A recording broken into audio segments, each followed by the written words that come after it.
அஸ்ஸலாமு அலைக்கும் and hi everyone. இன்றைக்கி இந்த வீடியோவில் வெனிலா ஸ்பாஞ்ச் கேக் எப்படி செய்கிறதுன்னு பார்க்கலாம். ஸோ 2 முட்டை தேவை. அதுக்கப்புறமா 2 பவுல் எடுத்து வச்சுருக்கோம். ரெண்டுமே வந்து ட்ரையாக இருக்கணும். ஸோ இப்போ வந்து எக்கை எடுத்துகிட்டு அதை வந்து கொஞ்சம் கூட வெள்ளைக்கருவும் மஞ்சக்கருவும் மிக்ஸ் ஆகாத மாதிரி பிரேக் பண்ணி நம்ம வந்து தனித்தனியாக செப்பரேட் பண்ணி வச்சுக்கலாம். எல்லோ கலர் யாக் வந்து இந்த ஒயிட் எக் ஒயிட்டில் வந்து கொஞ்சம் கூட மிக்ஸே ஆகக்கூடாது. அந்தளவுக்கு வந்து நம்ம வந்து செப்பரேட் பண்ணி வச்சுக்கணும். மெயினான டிப் என்ன அப்படின்னா, எக்கு வந்து இதில் ஃப்ரெஷ்ஷான எக்காக தான் இருக்கணும். ஃப்ரிட்ஜில் வச்சுட்டு அதை எடுத்து அப்படியே யூஸ் பண்ணக்கூடாது. அட்லீஸ்ட் ஒரு 3 to 4 ஹவர்ஸ் ஆகும் ஃப்ரிட்ஜிலேருந்து வெளியே எடுத்து வச்சு தான் நம்ம வந்து இந்த கேக் வந்து ரெடி பண்ணணும். கேக்கோட சம்மந்தப்பட்ட எதுவாக இருந்தாலும் சரி, இந்த மாதிரி ஃப்ரெஷ்ஷாக எக் யூஸ் பண்ணுறது தான் ரொம்ப நல்லது. ஸோ இந்த மாதிரி நம்ம வந்து பிரித்து நம்ம வந்து எக் யாக்கை வந்து பிரித்து எடுத்து வச்சுக்கிட்டோம். இப்போ வந்து நெக்ஸ்ட் ப்ரொசீஜர் பண்ணலாம். மஞ்சள் கருவில் வந்து நம்ம கொஞ்சமாக வந்து வெண்ணிலா எசன்ஸ் சேர்த்துக்க போகிறோம். ஒரு 1/4 ஸ்பூன் அளவுக்கு நான் சேர்த்துருக்கேன். அது கூட வந்து பேக்கிங் பவுடர் வந்து ஒரு பிஞ்ச் சேர்த்துக்கலாம். இதோட வந்து நம்ம வந்து மில்க் எசன்ஸ் ஒரு பட்டர் எசன்ஸ் சேர்த்தோம் அப்படின்னா முட்டையோட ஸ்மெல்லை வந்து நல்லா கண்ட்ரோல் பண்ணும். நம்மளுக்கு அந்த எக்கோட ஸ்மெல் வந்து கேக்கில் சுத்தமாகவே வராது. ஆனால் நான் இன்றைக்கி வந்து வெறும் வெண்ணிலா எக்ஸ்ட்ராக்ட் மட்டும்தான் யூஸ் பண்ணுறேன். உங்கள்கிட்ட வந்து பட்டர் எசன்ஸ் இல்லை மற்ற எசன்ஸ் இருந்துச்சுன்னா வந்து மில்க் எசன்ஸ் இருந்துச்சுன்னா நீங்கள் சேர்த்துக்கோங்க. நான் வந்து இன்றைக்கி எக்ஸ்ட்ராக்ட் மட்டும் தான் சேர்த்துட்டு நல்லா மிக்ஸ் பண்ணி ஒரு சைடில் வச்சிடலாம். முட்டையோட வெள்ளை கருவை நம்ம தனியாக எடுத்து வச்சுருக்கோம் இல்லையா? ஸோ அதை வந்து பீட் பண்ண போகிறோம். ஸோ பீட்டரை வந்து ஸ்லோ ஸ்பீடில் ஃபஸ்ட்டு ஸ்பீடில் போட்டு நல்லா பீட் பண்ணுங்கள். இந்த வாட்டர் கன்சிஸ்டன்சி மாதிரி கொஞ்சம் நுரையா ஒரு மாதிரி ஃப்ராத்தியாக வர ஆரம்பித்ததுக்கப்புறமா நம்ம ஸ்பீட் வந்து அடுத்தடுத்து இன்க்ரீஸ் பண்ணிக்கலாம். ஸோ இதை ஃபஸ்ட்டு வந்து பீட் பண்ணுங்கள். ஒரு 1 minute பீட் பண்ணி அதோட டெக்ஸ்சர் மாறினோட்டிக்கு நம்ம வந்து சுகர் சேர்த்துக்க போகிறோம். பவுடர் சுகர் சேர்த்துக்கோங்க. அப்போ வந்து ஈஸியாக டிசால்வ் ஆகும். அப்படி இல்லைன்னா வந்து நம்ம கேக்கில் வந்து அங்கங்கே கொஞ்சம் நெருடாக வந்து இருந்துச்சு அப்படின்னா சரியாக கரையாமல் போயிடும். கேக் வந்து ஸ்வீட்னஸ் கம்மியாயிரும். ஸோ பவுடர் சுகர் சேர்க்குறது வந்து ரொம்ப நல்லது. சேர்த்துட்டு கொஞ்சம் கொஞ்சமாக ஆட் பண்ணிவிட்டு நம்ம வந்து இதை பீட் பண்ணிக்கிட்டே இருக்கணும். ஸோ ஸ்டாப் பண்ணி தான் அதை பீட் பண்ணணும். அந்த மாதிரி பீட் பண்ணால் தான் நம்மளுக்கு பர்ஃபெக்டாக வரும். எக்கை எவ்வளோ தூரம் நல்லா பீட் பண்ணுறோமோ அவ்வளோ தூரம் நம்ம வந்து கேக் வந்து ஸ்பாஞ்ச் அண்ட் சாஃப்டாக வந்து நம்மளுக்கு கிடைக்கும்.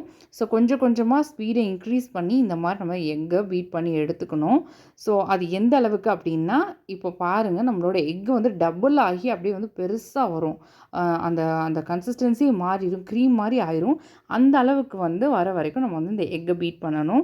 ஸோ இப்போ பாருங்கள் நம்மளோட எக் வந்து எந்த அளவுக்கு பீட் ஆகி எப்படி ஒரு க்ரீமி கன்சிஸ்டன்சிக்கு வந்துருச்சுன்னு சொல்லிட்டு. ஸோ இந்த மாதிரி இருக்கும்போது தான் நம்மளோட எக்கு வந்து கரெக்டாக பீட் ஆகிருக்குன்னு அர்த்தம். பீட் ஆகலை அப்படின்னா நம்ம கேக் வந்து சரியாக ரைஸ் ஆகாது. நம்ம வந்து ஸ்பாஞ்ச் வந்து சரியாக வராது நம்மளுக்கு. அதனால் வந்து கரெக்டாக இந்த மாதிரி ஸ்டிஃப் பிக்ஸ் வர மாதிரி ஒரு நல்ல கன்சிஸ்டன்சிக்கு முட்டையை வந்து நல்லா அடித்து எடுத்துக்கிறது ரொம்ப அவசியம். ஸோ இந்த மாதிரி தலைகீழாக திருப்பினாலும் முட்டை கொஞ்சம் கூட கீழே ட்ராப் ஆகாது அந்த வெள்ளைக்கருவை. அந்த அளவுக்கு வந்து பீட் பண்ணும். ஸோ நெக்ஸ்ட்டு வந்துட்டு இதில் இன்க்ரீடியன்ட்ஸ் நம்ம ஆட் பண்ணலாம். ஸோ நம்ம அடித்து வச்சுருக்க இந்த மஞ்சள் கருவை வந்து இந்த ஒயிட்டோட இனி தான் நம்ம சேர்க்க போகிறோம். சேர்த்து அடித்து கொடுக்க போகிறோம். ஸோ இப்போ ஸ்பேட்சுலா வச்சு லேசாக வந்து அந்த முட்டையை வந்து நம்ம இப்படி ஃப்ளிப் பண்ணி விடணும். ரொம்ப வந்து கிண்டக்கூடாது. இதை போட்டு இந்த மாதிரி தான் நம்ம செய்யணும். ஜென்டிலாக தான் ஒரு மிக்ஸ் கொடுக்கணும். ரொம்ப அடித்தோம் அப்படின்னா எக்கோட ஃபார்ம் எல்லாம் அடங்கி நம்மளுக்கு வந்து தண்ணி மாதிரி முட்டை மாறிடும். ஸோ வந்து லேசாக ஒரு ஸ்ப்ரெட்டு மட்டும் கொடுத்துட்டு நல்லா மிக்ஸ் பண்ணிவிட்டு அந்த ஏர் பபிள்ஸ் எல்லாம் போகணும். அதுக்காக தான் நம்ம இந்த ப்ரொசீஜர் பண்ணுறோம்.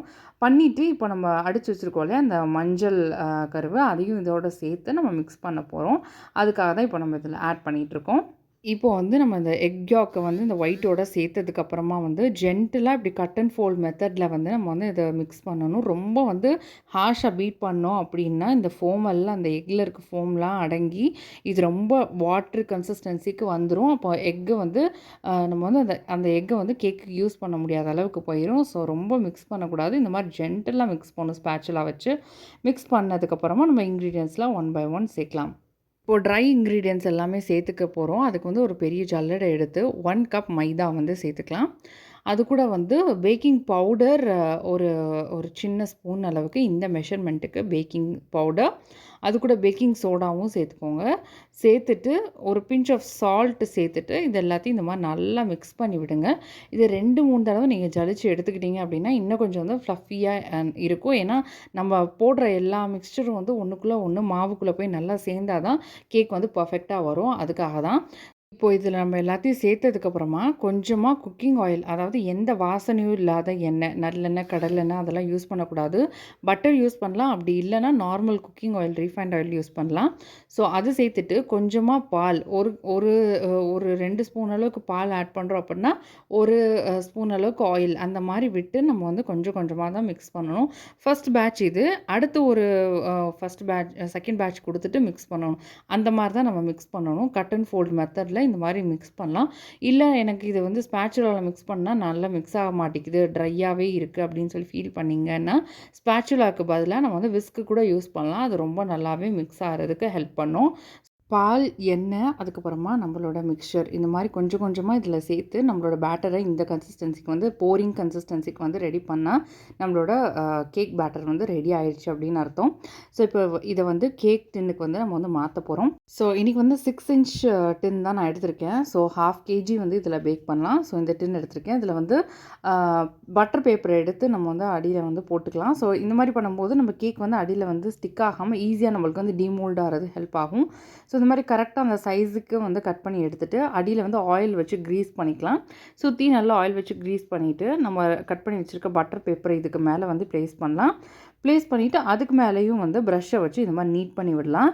ஸோ இதுக்கு மேல பேட்டர வந்து நம்ம இப்போ வந்து போர் பண்ண போறோம். ஸோ இந்த மாரி நல்லா கிரீஸ் பண்ணி விட்டுட்டு, நம்ம பேட்டர வந்து இதில ஊத்திக்கலாம். இப்போ பேட்டர வந்து இந்த டின்னுக்கு இது மாரி ட்ரான்ஸ்ஃபர் பண்ணிக்கலாம். ட்ரான்ஸ்ஃபர் பண்ணிவிட்டு நம்ம பேக் பண்ண போறோம். ஸோ அதுக்கு முன்னாடியே வந்து நான் வந்து 10 மினிட்ஸ்க்கு வந்து அவன வந்து ஓடிஜி வந்து ப்ரீ ஹீட் பண்ணியிருக்கேன். ஸோ ப்ரீ ஹீட் பண்ணிவிட்டு, அதுக்கப்புறமா பேட்டர வந்து உள்ளே வைக்க போறோம் நம்ப. இந்த கேக்க நல்லா வந்து இந்த மாரி தட்டி விட்டுக்கலாம். ஸோ அது ஈவனா ஆயிரும் அதுக்காக தான். தட்டி விட்டதுக்கப்புறமா வந்து ஒரு டூத் பிக்க வச்சோ, இல்ல இந்த மாரி ஏதாவது ஒரு டூல் வச்சோ, இந்த மாரி உள்ளேருந்து வெளிய ரவுண்டு மோஷன்ல வந்து நம்ம இப்படி பண்ணும்போது, கேக் வந்து மேல வந்து அந்த மவுண்டன் மாரி வந்து மேல் நோக்கி வராம ஈவனா வந்து பேக் ஆகி நம்மளுக்கு கிடைக்கும். அதனால இந்த மாரி கேக் வந்து எல்லா பக்கமும் வந்து நம்ம வந்து ஈவன் பண்ணி விட்டுக்கலாம் ஒரு டூல் வச்சு. இதுக்கப்புறமா வந்து பேக் பண்ணி எடுக்க போறோம்.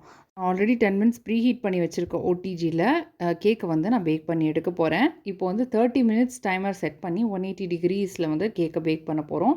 ஸோ பேக் பண்ணும்போது இடையில இடையில வந்து அவன ஓப்பன் பண்ணி நம்ம பார்க்கக்கூடாது. அப்படி பார்க்கும்போது ஹீட் எல்லாம் வெளியே வந்து வெளியேறும். அந்த டைம்ல வந்து நம்ம கேக் வந்து சரியா வந்து பேக் ஆகாது. நம்ம வந்து அந்த ஏர் எக்ஸ்போஷர வந்து அது கரெக்ட்டா அந்த டெம்பரேச்சர் வந்து மெயின்டெயின் பண்ண விடணும். சூப்பரா நம்ம கேக் வந்து இப்போ பேக் ஆகி வந்துருச்சு. இப்போ வந்து வெளிய எடுத்து உடனே டீமோல்ட் பண்ணிறக்கூடாது. கொஞ்சம் டைம் ஆகும். அத டீமோல்ட் பண்றதுக்கு. நல்லா ஆற விட்டுட்டு தான் நம்ம வந்து டீமோல்ட் பண்ணணும். ஸோ கேக் வந்து இப்போ நான் வெளிய எடுத்து காட்டுறேன். எவ்வளோ பெர்ஃபெக்ட்டா வந்திருக்குன்னு பாருங்க. ஸோ இந்த மாரி தான் நம்ம வந்து ஸ்பாஞ்ச் கேக் வந்து பேக் பண்ணி எடுக்கணும். எடுத்து அ ஒரு டூல உள்ள இன்சர்ட் பண்ணி வெளிய எடுக்கும்போது, அந்த கேக் வந்து நீட்டா அந்த நீடில்ல எந்த ஒரு கேக்கும் ஒட்டாம அது வந்து க்ளீனா வெளிய வந்துச்சு அப்படின்னா பேக் ஆயிருச்சுன்னு அர்த்தம். ஸோ இந்த மாரி வந்து நம்ம ரெடி ஆனதுக்கப்புறமா ஒரு நைஃப் இல்ல ஒரு டூல் எடுத்து நம்ம சுத்தி வந்து இந்த கேக்க வந்து இந்த மாரி அந்த டின்லேருந்து செப்பரேட் பண்ணி விட்டுட்டு, கொஞ்சம் நேரம் வந்து அது கூல் ஆக விட்டுறணும். அதுக்கப்புறம் தான் டீமோல்ட் பண்ணணும். உடனே டீமோல்ட் பண்ணக்கூடாது. கேக் வந்து சரியா நம்மளுக்கு டீமோல்ட் பண்ணுறதுக்கு நீட்டா வராது. கேக் ஃபினிஷிங் வந்து ப்ராப்பரா வராது. ஸோ இந்த மாரி செப்பரேட் பண்ணிட்டு கொஞ்சம் நேரம் விட்டுறணும். அதுக்கப்புறம் தான் டீமோல்ட் பண்ணணும். ஸோ நல்லா ஆறுனதுக்கப்புறமா இப்போ நான் வந்து கேக்க வந்து டீமோல்ட் பண்றேன். ஜஸ்ட் இப்படி டில்ட் பண்ணி லேசா தட்டி குடுத்து நம்ம எடுத்தோம் அப்படின்னாலே வந்து அழகா வந்து கேக் வந்து டின்லேருந்து செப்பரேட் ஆகி வந்துரும். ஸோ இப்படி தான் வந்து நம்ம வந்து கேக்க டீமோல்ட் பண்ணணும். ஸோ கேக் வந்து அழகா சூப்பரா கேக் டின்லேருந்து வெளிய வந்துருச்சு. இந்த டின்ன பார்த்தீங்கன்னா, இப்போ கொஞ்சம் கூட கேக் உள்ள ஒட்டல. சூப்பரா வந்து வெளிய வந்துருச்சு. ஸோ இந்த மாரி தான் பேக் பண்ணி வெளிய எடுத்து டீமோல்ட் பண்ணணும். ஸோ இந்த ரேப்பர வந்து நம்ம இப்போ வந்து இந்த பட்டர் ஷீட்ட வந்து இந்த கேக்லேருந்து எடுத்துட்டு, நம்ம பார்த்தோம் அப்படின்னா, நம்ம கேக் வந்து கரெக்ட்டா வந்து அந்த கன்சிஸ்டன்சில ஸ்பாஞ்சியா சூப்பரா வந்திருக்கு பாருங்க. டெக்ஸ்சரும், கலரையும் பாருங்க எப்படி இருக்கு அப்படின்னு சொல்லிட்டு. ஸோ இந்த மாரி தான் நம்ம வந்து கேக் வந்து பேக் பண்ணணும்.